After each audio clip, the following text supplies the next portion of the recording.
Quand Paul parle de l'homme irrégénéré, l'opposant à l'homme spirituel, 1 Corinthiens 2,14, il l'appelle psychique ou animal, c'est-à-dire ne possédant que la vie naturelle.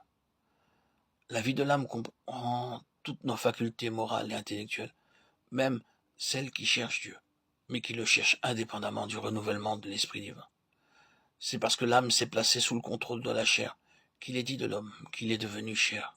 L'homme n'est que chair. Genèse 6,3. Sans doute le corps est composé de chair et d'os, mais comme c'est la chair qui est particulièrement impressionnable et douée de sensations, et que c'est par elle que nous recevons ce qui vient du monde extérieur, ce terme qualifie bien ce qu'est devenu la nature humaine, assujettie au sens. Depuis que l'âme tout entière s'est placée sous la domination de la chair, l'Écriture parle de tous ses attributs comme n'étant que chair. Il y a donc une sagesse charnelle aussi bien qu'une sagesse spirituelle. 1 Corinthiens 2, 1 Colossiens 1, 9. Il y a aussi deux manières de servir Dieu. L'une se confie en la chair, se glorifie en la chair. L'autre le sert par l'esprit. Philippiens 3, 3.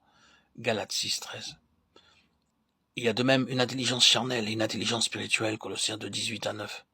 Il y a également une volonté qui vient de la chair et une volonté qui vient de Dieu et qui agit par son esprit.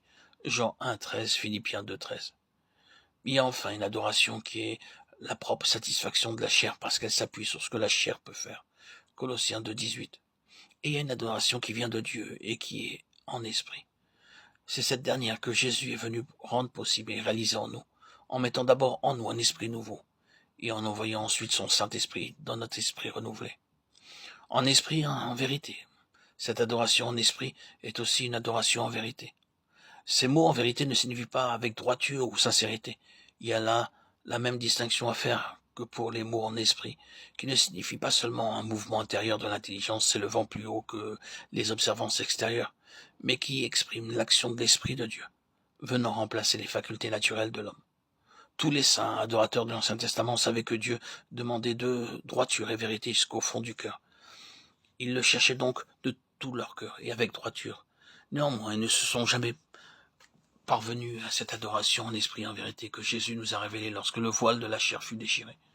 Le mot vérité signifie ici la substance, la réalité et la possession actuelle de tout ce que comprend l'adoration de Dieu, soit quant à ce qu'elle demande, soit quant à ce qu'elle promet. Jean parle de Jésus comme du Fils unique venu du Père, plein de grâce et de vérité. Après quoi, il ajoute, car la loi a été donnée par Moïse, mais la grâce et la vérité sont venues par Jésus-Christ.